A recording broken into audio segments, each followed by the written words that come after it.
युद्ध से आप पीछे हट जाओ, लेकिन रशिया जो है पीछे हटने के लिए तैयार नहीं। यूक्रेन के ऊपर रशिया ने जो अटैक किया है, क्या ये तीसरे विश्व बॉम्बार्डमेंट हो रही है, काफ़ी रिस्ट्रिक्शंस हो रही है, लोग बाग बहुत तंग हो रहे हैं, प्लान कर रहे हैं। जहाँ तक रिस्ट्रिक्शंस का सवाल है, जो इन प्रतिबंध लगाए हैं, चाहे वो अजरबैजान और आर्मेनिया के बीच में भी जो है वार हुआ था, उसको भी जो है बड़ी बड़ी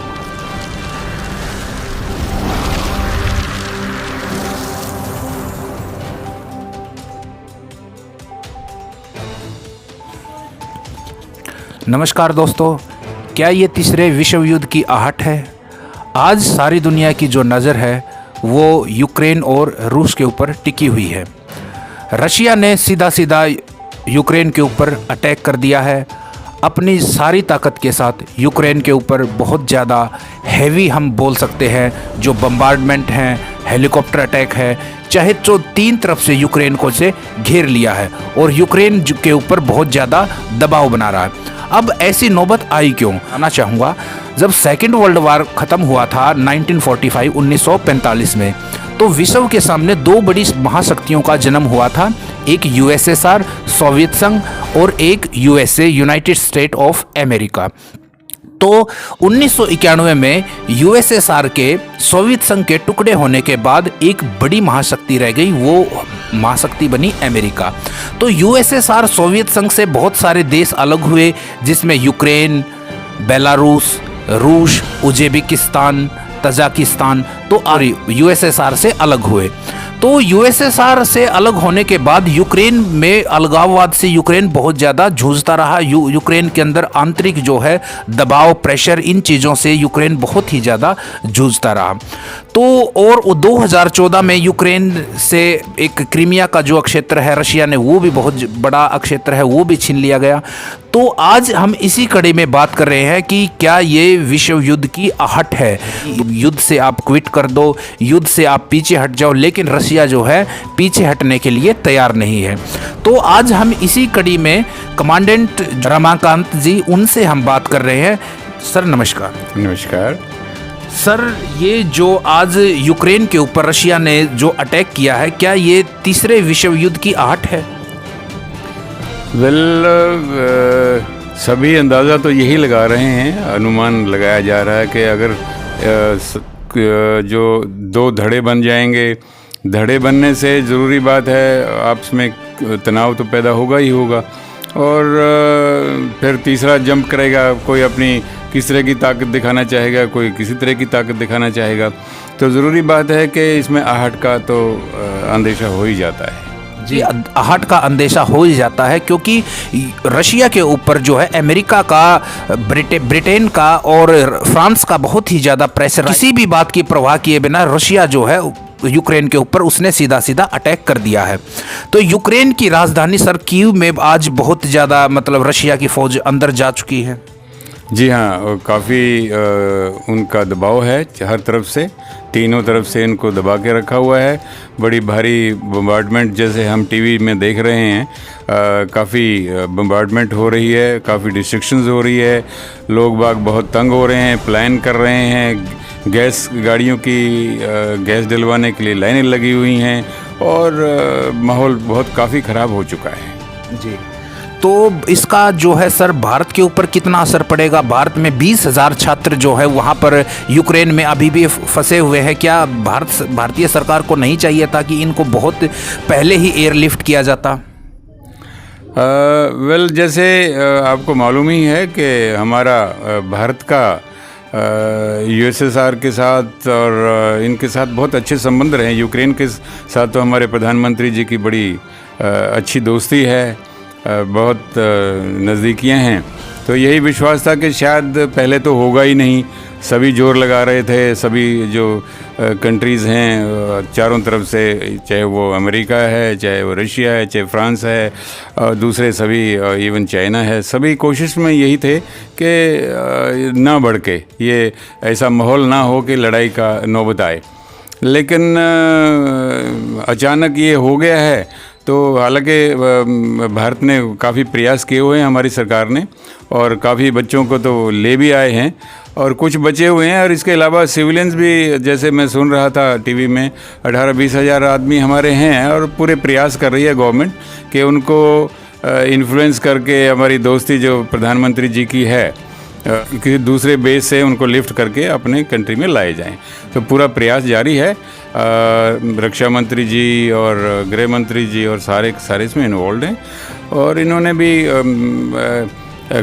प्रार्थना की है यूक्रेन वालों ने कि जी आप मोदी जी से रिक्वेस्ट किया है कि जी आपके दोस्त हैं, उनसे बातचीत करिए और इसका निपटारा करिए, और मेरे ख्याल में जल्दी समाधान होने की संभावना है। जी बिल्कुल जी, जैसे भारत को इसमें जो है मध्यस्थता करनी चाहिए, क्योंकि यूक्रेन के साथ और रशिया के साथ भारत के जो है संबंध बहुत ही अच्छे हैं, और फिलहाल भारत के जो संबंध है ब्रिटेन, फ्रांस और कहीं ना कहीं अमेरिका के साथ भी जो है सुधरते और अच्छे होते जा रहे हैं।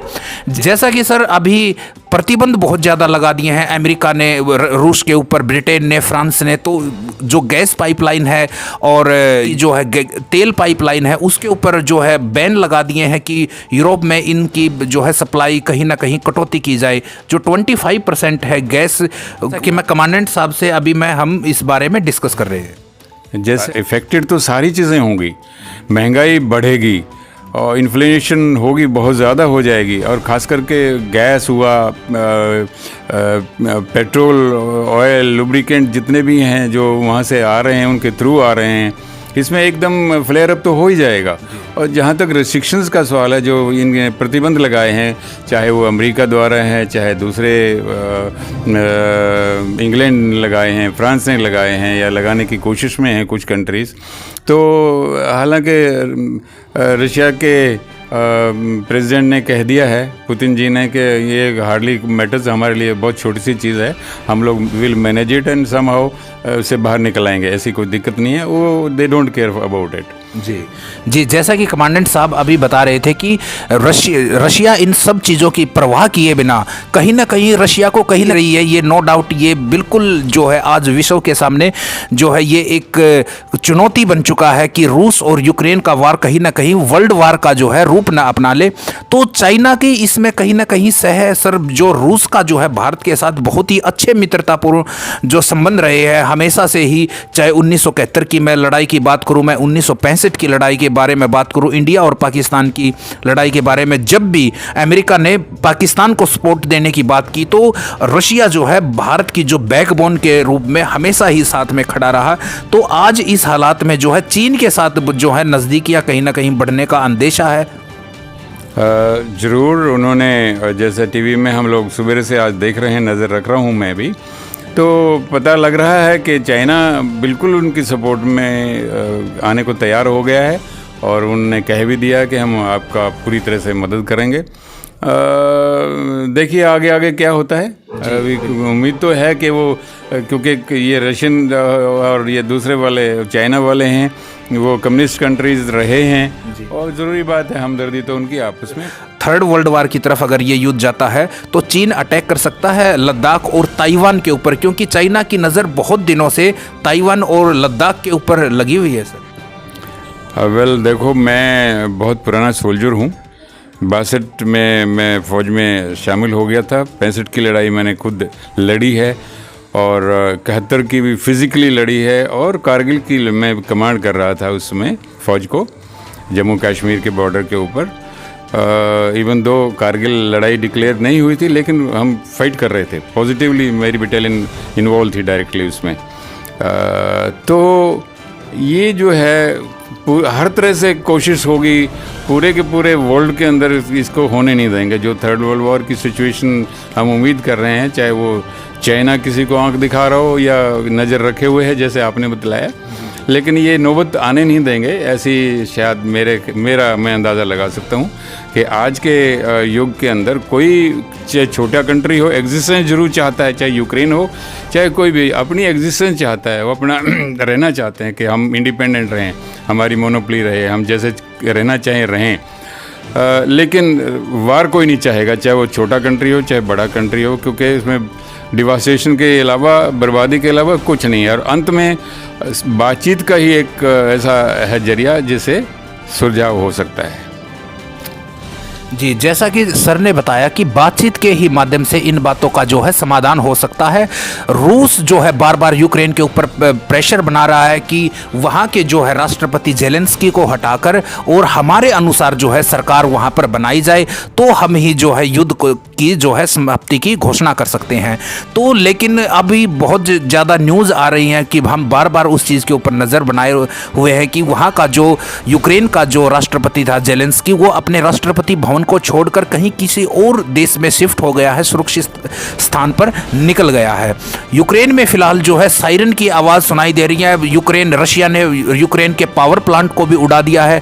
तो और बहुत ज़्यादा बड़ी जो है अभी सैन्य कार्रवाई यूक्रेन में हो रही है। तो इसका जो है जवाब कितनी देर तक यूक्रेन की सेना ठहर पाएगी, ये कहना बड़ी ही मुश्किल है, क्योंकि रशिया की जो फौज है वो अपने आप में एक बहुत ही बड़ी सुपर पावर है सर। इसमें कोई संदेह नहीं है। रशिया एक बहुत पावरफुल कंट्री है, और चाहे पावरफुल हो या बगैर पावरफुल के हो, कम पावर वाला हो, कोई बर्दाश्त तो करेगा नहीं आजकल। और ऐसी उम्मीद नहीं की जा सकती कि लड़ाई काफ़ी दिन तक चल पाएगी।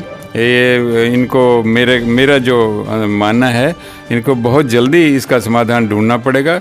वर्ल्ड की जितनी पावर्स हैं, चाहे अमेरिका है, चाहे वो इंग्लैंड है, चाहे फ्रांस है, चाहे दूसरी कंट्रीज़ हैं, इनको एक टेबल पर जल्दी से जल्दी आना पड़ेगा, ताकि वो सिर्फ बातचीत ही, दोनों की नेगोशिएशन होके बातचीत करके ही इसका सुझाव वो निकलेगा। जी, जैसा कि सर ने बताया कि बातचीत ही इस चीज़ का समाधान है। इससे पहले अज़रबैजान और आर्मेनिया के बीच में भी जो है वार हुआ था, उसको भी जो है बड़ी बड़ी महाशक्तियों ने जल्दी ही उसको जो है रुकवा दिया था। उससे पहले इजराइल का भी गाजा पट्टी के बीच में युद्ध हुआ था, उसको भी कहीं ना कहीं वर्ल्ड की जो बड़ी बड़ी महाशक्तियाँ हैं उन्होंने इंटरफेयर करके बातचीत के माध्यम से उस चीज़ को सुलझा दिया था। सर, अगर ये युद्ध बड़ा लंबा चढ़ा तो महंगाई कहीं ना कहीं बढ़ सकती है। तेल 100 बैरल डॉलर जो है तेल के दाम क्रॉस हो गए, तो प्राकृतिक गैस का भी बढ़ सकता है। इसके महंगाई पर हमारी जेब पर सीधा सीधा असर आ सकता है। पॉजिटिवली ये तो बहुत एक्सपेक्टेड है। इवन पहले से ही इसका अंदाज़ा हो चुका था कि लड़ाई शुरू होगी, तो पहले इन कंट्रीज़ ने, प्रोड्यूसिंग कंट्रीज़ ने थोड़ा थोड़ा बढ़ोतरी इसमें कर दी थी शुरू। और अभी जैसे जैसे वार अगर बाई चांस हो जाती है, लंबा खींच जाता है, 2-4 दिन और निकल जाते हैं और कोई समाधान नहीं होता है, तो इतने में ही आप देखना ये महंगाई, डीजल, पेट्रोल और दूसरे लुब्रिकेंट्स और गैसेस हैं, इसमें मेरे ख्याल से बहुत ज़्यादा हो जाएगी। जी, जैसा कि सर ने बताया कि अगर वॉर लंबा चला तो महंगाई और हमारी जेब पर और वर्ल्ड जो है इकोनॉमी है उसके ऊपर भी सीधा सीधा इसका असर पड़ेगा। और बिल्कुल हम यही चाहेंगे, और बड़ी बड़ी यूएनओ और नाटो जो है इस चीज़ का जो है हल, और भारत को भी चाहिए कि इस चीज़ की जो मध्यस्थता करके इस वॉर को कहीं ना कहीं जल्दी से जल्दी टाला जा सके। तो फिलहाल आज की जो है पेशकश में इतना ही। धन्यवाद। जय हिंद।